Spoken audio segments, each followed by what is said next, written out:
sure that that I'm in tune. I said from 1 to 2. Or you want to go somewhere? I know we got 2 people. It's not good order to leave people on the floor. So we go. Want to extend it to 2:15? That's an hour 15 minutes. Hour 30 minutes. Let's go to 2:30. Yes, sir. All right. We Thank have you. refreshments. Anybody likes some water, soda, chocolate, all. Okay. We're going to 2:30. Thank you. I just want to make clarity. Yes, sir. I would like to say good evening to our candidates. Good evening. My problem is, if so much is going on in the city of Fairport, why is it so filthy? I'm saying this because it's true. I live on 11th and College, Okay. right next door to Mr. Hampton. The park out there, when the lady had to clean up the crew going, Yes. they would clean it up good. But there is something out there that they hide stuff behind. And Catherine Diamond right next door, and all those houses are open. If anybody wanna rape anybody or shoot anybody, they can do that because the doors are wide open. They're not supposed to be like that right next to the school. Okay, and that's not nice. The streets right next to the school should be clean and fixed. The alley with the trees, we chopped that down, me, Brother Fraser, and a lady next door. We cleaned all that stuff up, even the park. We cleaned all the stuff up over there by that point, by Miss Burt's house. Okay, they're working on it now.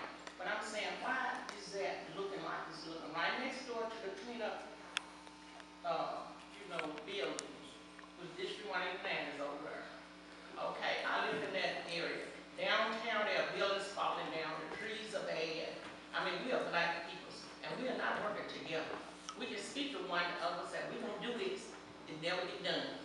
And the only thing I'm saying, we need to clean this city up, we need to come together as black people. The white people get ahead of us, because I went to the doctor.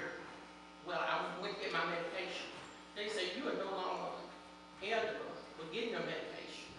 Okay, there's one old lady, and God knew my boy went out to her. She said, I paid $2. I had an aneurysm. They didn't give her the medication. She had to pay $62 for 2 pills. They were going to make me pay $300. I'm not getting y'all $300. I don't have $300. So I talked them down. Finally, they let me get it for $99, my medication. Okay, why should I have to pay medication? When I went into the hospital, they operated on me and left me laying on the floor covered with a white sheet. Yes, ma'am. With no clothes on. My daughter found me. God was ready for me. God kept me. They've been giving me wrong medication. God kept me. I was going to the hospital, not knowing what I'm going for. It was because of medication. The doctor told me that's the wrong medication. So I don't think there's a lot of things that is going on. Nobody paying attention to. Senior and young people, Fairport shall be the first people that are taken care of, because we can't help ourselves. So younger people, you're saying like, why don't you raise your kids? The state stepped in on me once and my daughter once. Do not whip those kids. Okay, if we don't whip them, we talk to them at home. Okay, they go to school, they get from people. They get it from the school kids at school, not from home. I want y'all to understand this, because I taught my kids. It took your mom to ask them to put my kid back in school, because my kid tried to do what the other kids do, and it was wrong. Your mom, a sweet person, she made sure my kid got back in school. Where there are other two, I taught them different. They go to school, then the teachers kick them out because they trying to do what the others do. And I knew I was a good mom. I worked 7 days a week. One handicapped kid, one kid with asthma. And I was a good parent, the best I know how. 7 days a week for my kids. Send them all to school every day. Only thing I'm saying, I had problems with the kids in the school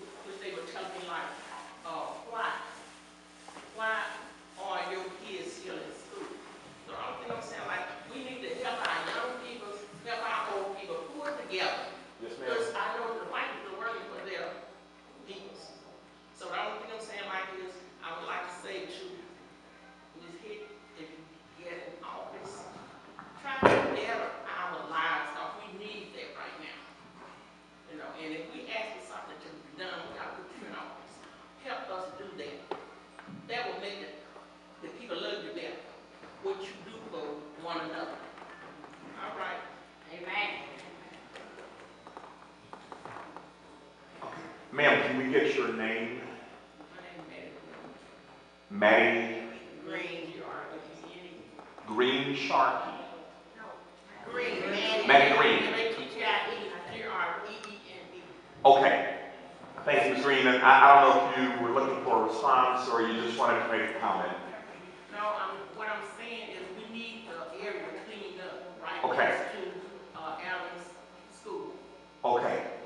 And Ms. Green, one of the things that I will tell you is that there's definitely room for improvement when it comes to cleanup, but I'm also happy to report that the Christian Activity Center in that area is doing more cleanup than we've seen in decades in that area, because they are cleaning up, and the area I'm speaking of is between 7th Street, 8th Street, and 9th Street on the west side of Adams School, because they are preparing to put ball fields, soccer fields, and other kinds of recreational facilities down there, along with some beautiful green space.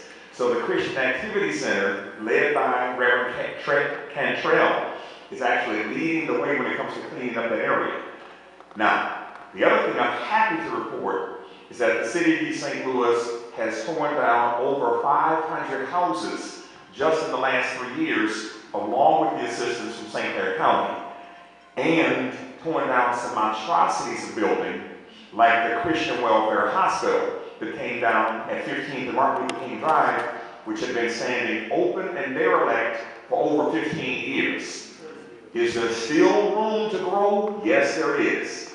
That's one of the reasons we're about to tear down the Murphy Building downtown in St. Louis, which is going to cost the city over $500,000 to do so.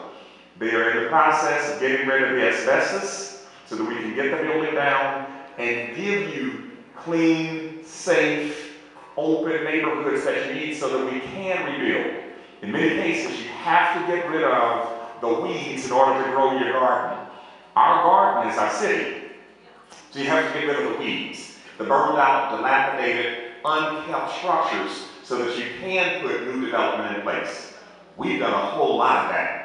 In fact, I'm willing to say the city of East St. Louis right now is cleaner and healthier than it's been in decades.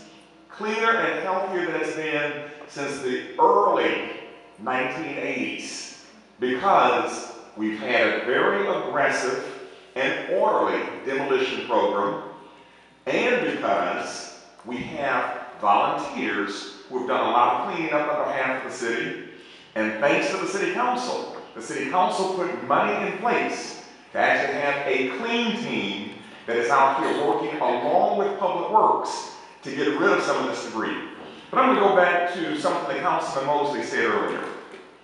Councilman Mosley talked about self-help and people needing to do better. The city didn't put the trash out there.